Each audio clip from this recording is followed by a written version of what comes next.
he went to his brother-in-law's house, who's like 3 hours away from where he lives. This is what he's claiming. And then they went over to his brother-in-law's buddy's house. And so John was watching the election with them. Now, the problem here is that these guys were watching Fox News. So you can understand what that means. They might not be on the same side as John as they're watching this election coverage. And it wasn't going the way John wanted it to. So apparently he was getting pretty fired up about that. And Vince, you would have Vince, I was sandwiched between two financial guys and watching the election results. I literally almost stood up and punched my brother-in-law in the fucking face. So that's where you were? Yeah. And That's bullshit.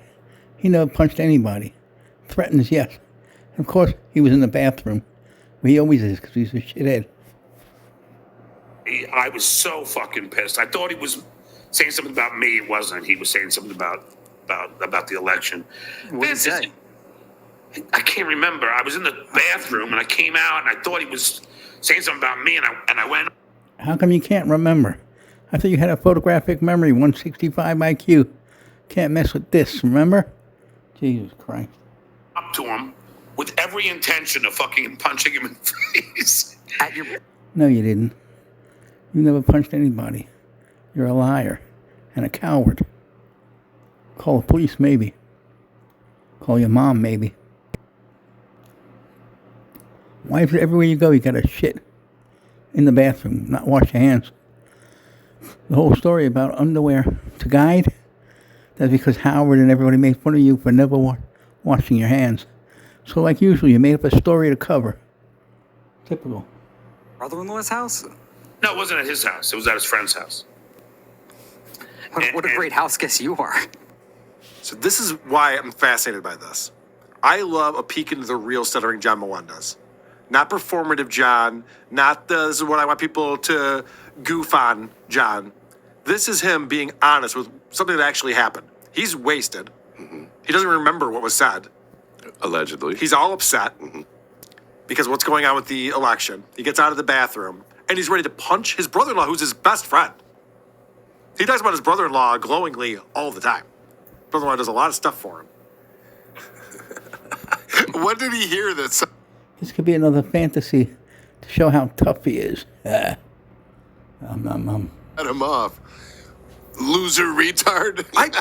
This is my guess, and I have no idea. I'm just speculating based on what I just heard from John. Is that he was talking shit about John and what an idiot he is. And Jack is always like, "You talking about me?" He's like, no. We were just talking about the guy on the TV. Because they probably were looking at each other like, is this guy for fucking real? Does he know anything about politics? They're probably goofing on him when he went up to use the bathroom. I just drank all my booze. Isn't it weird, like liberals, when it's not swinging their way, their first reaction? He was freaking out.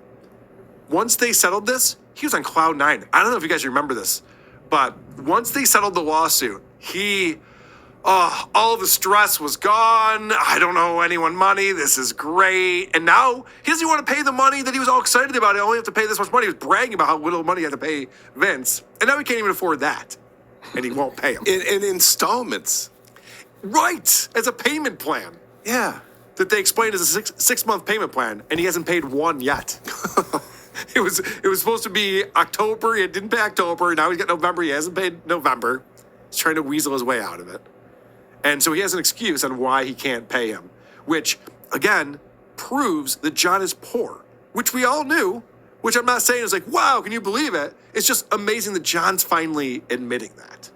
This is why I'm going to tell you why. So it doesn't matter what you bought it for. It's not a game. You owe money to Vince and he wants his money. So this is crazy. Again, real John came out on this episode. Because how many times does he call, he goes, Carl, just do it. And he does that affect. And everyone goes, you're calling Carl gay. And he goes, no. I'm not calling him gay. I'm just saying that's how he says that. It has nothing to do with gay. It's just saying that's how he says, just do it. Sure. He said this many, many times. Well, it finally comes out. He's calling me gay. Oh, get this, everybody. Ladies and gentlemen, the Duke had an espresso martini last night. Just do it. You did? the Duke had an espresso martini last night just to do it. Because remember, when Kate Meany's boyfriend had an espresso martini, he called him a fat. Those are John's words, not mine. He said the guy was a. So he equates espresso martinis with being gay, and he just said I had an espresso martini, just do it. Therefore, Carl is gay. And look how pleased he is with himself. I know, he's so stupid. Hey, guess what? I had that thing that I called gay. Cool. And then Honest John, because now he's talking to a guy he owes money to, tells another truth. Yeah, and these guys got me, Vince. I didn't buy a boat. I was on my friend's boat. You're such an asshole. So you lied to me about that too? Yeah, I was just fucking around. You know, I mean, I can't afford a boat. I mean, He's no being one real. was fooled. He's being real though. Like, I mean, he is the type that would be like, "Hey, here's my boat," and then, you know, I sold it, or I Right. got you guys. You know, Yep. you're the idiots for believing it. No, I know, right? Because there's nothing in it for him here. He just literally can't pay back Vince, and he's looking for Vince to have some sympathy and go, "Yeah, I get it." And that boat was no more than $8,000 at maximum. It's an old boat with a replacement engine in bad condition. Can't afford $8,000. And also, go back to the gay thing. Just the other day, now this is months later, he's on TikTok. And he goes, "Well, I know a guy that's gay, Lady K." He said it loud and clear to one of his TikToker cameo. He was called the guy gay, and he said, "Not that there's anything wrong with that. I know some gay people. Lady K is a guy I know." And so now he's, he can't keep track of his own lies. Man, I got tons of money. I don't need your $2,000 or whatever it is. And Vince, to his credit, is not budging on this because it is the better bit to watch him squirm. But it's crazy that John was on this boat, bragging about it, giving us the tour of the boat. And it all could be lies just because he doesn't want to pay Vince. He doesn't pay any of his debts. IRS $95,000, another IRS $23,000, his ex-wife $23,000 in payments. What else is there? The car that he just bought, a brand new car that he just bought for his kid, is used, and he's making payments. He stopped making the payments on that and the insurance, and probably the apartment he left in the basement in Canoga Park. He probably owes a lot of money there too.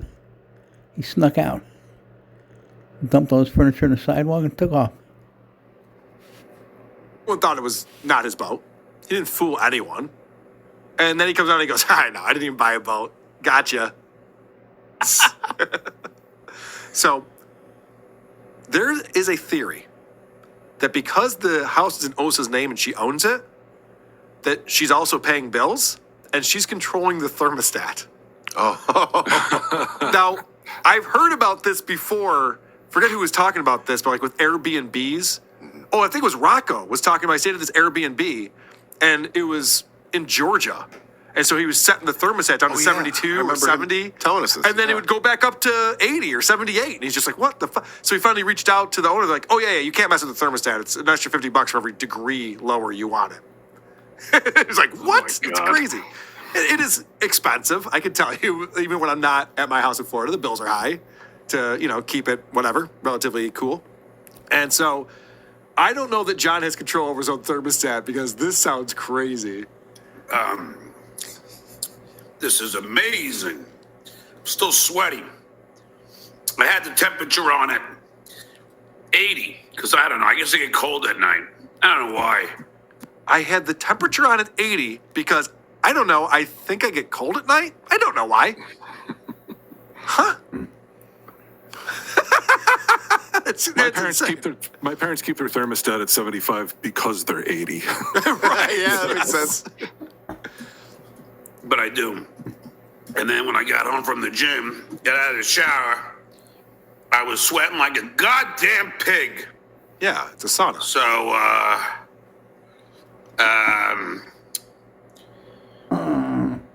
So anyway, I mean, I'm fucking hot as fuck in here. So bear with me for a second here. Then turn it down. Why It's wouldn't you not turn night it down? anymore, right? You're not Right. cold. It's not night. Yeah, it's uncomfortable. 80 degrees in a house is crazy. That is so uncomfortable. Yeah, that's What is he bad. doing? And wouldn't he be hotter just after the gym when he walked in as opposed to after the shower? He always sweats when he gets out of the shower. It's so weird. I don't know what that is. Maybe Dr. Steve knows what that is.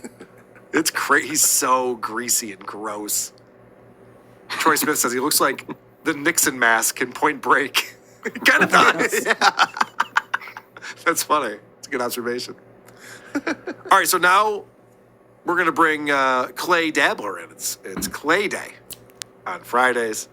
And Clay Dabbler comes in to discuss the boat work that John did, where he pretended he had a boat, then he admitted he didn't have a boat, and that was some gag. So the best, Clay, is this whole. That's a timeshare. That's not ownership of a house. What are you talking about? Yeah. Well, either way, John, as long as the bank was aware and your mom's aware and she's not breaking any of the terms, you should be okay. Yeah, I know. No, but I'm saying Pinky doesn't even understand that it's possible to do it that way. And again, can you just relay the message? He said he's going to sue me for defamation because I called him an Irish drunk gambler. I had no idea if he was Irish or not, so I apologize. Okay. So you just heard Vince say Kevin Brennan's going to sue me for calling him an Irish drunk gambler. And the joke is, I didn't know he was Irish. Yeah. Now, will John get the joke? Probably not. Definitely not. He's a fucking moron. Well, it doesn't matter. I think Brennan is an Irish name, and I repeated it. Yes, I Even Clay Dabbler doesn't fucking sit there and be like, John, that was a joke, you idiots. How are you not picking up on this? Vince is so much smarter than John. He's treating him like he treats High Pitch Eric. John's a whack packer. He's nothing more than a whack packer. And John agrees with everything that Vince just said on the phone. Then why'd you call Vince? Oh, Just to say this guy's being a jerk to me? well, no, he wanted Vince to be like, yeah, of course that's the rules. Of course you Well, could do that. yeah. And Vince was like, I don't know. Is that the agreement you guys had? I'm not sure. What do you mean a week? Who said that? Right. Could you imagine that? Of all the whack packers, he was the stupidest. What was the mortgage agreement? Not for you. But it's funny that Clay's calling this a work. Like, oh, it's a double work. And John's like, no, it's not a work. Because John's a pathological liar. He just lies all the time. He's like, no, a work would involve like multiple people involved in it to get one over on someone, Yeah, with a have big a payoff. yes. Right. That's like what a work would be. John's just a guy who just lies all day long every day. He's like, no, Clay, it's not a work. I'm just lying. Like, that's what I do. Like, okay, cool. Good stuff. And all right, let's get back to paying Vince. Because now he's going to talk to Clay about this after that Wednesday episode that everybody saw where he's groveling. He's going to lie about what happened. I see you managed to swerve Vince's payment again this month. yes, he managed to. It's so funny because I talked to Vince this morning, and I'm like, you told me you'd waive November. Don't you remember? I told you about my account. He didn't say he'd waive it. He said he would delay it. He would allow you time. He's not waiving it. He never said he's going to waive it. He said he would defer it. You're a liar. And he goes, all right. We'll talk. That's not what happened. No, we just saw what happened. No. He said he'd push it back. And that was a maybe. And maybe. He did not say he would waive He said he might defer it. We'll talk about it, but that was it. November. And now John's changed it into, no, you said you would waive November. He goes, all right. We'll talk about it on Monday. I go, but no, you gave me your word. You would reduce it to 5. I said 5 and. He didn't give his word. He didn't reduce anything. You're a liar. And maybe you're delusional, but I just think you're a liar. Instead of 6, 5 Nope. payments does. That did not happen. So he did say it, right, Clay? Yeah, he did. He did. So Clay's body language, he went, yeah, he did. Yeah, sure, He's why even not? shaking his head no while he says it. Watch this. This is Clay's just like, yeah, whatever you Yeah. say, boss. he did say it, right, Clay? Yeah, he did. He did. So I'm gonna keep. It's up a little pick me up right now after watching those clips, and that is that Mary Beth Rosie is here. Hey. Oh, yeah. Look at this. What's up, Mary Beth? Oh, do I have to unmute you, or are you gonna unmute you? I I can talk now. I apologize, Carl. I was going to say, Brian probably is the one who puts her on mute. It's like, no, There this is will be perfect. consequences. This is the right I thought setting. you were gonna bring Cardiff on. Like, It was whatever was put in there was the truth. Hey, Brennan. What did John say next?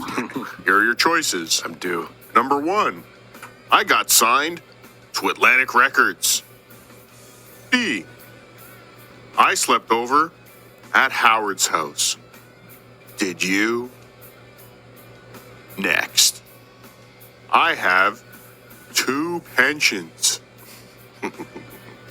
4, I interviewed 2 Beatles.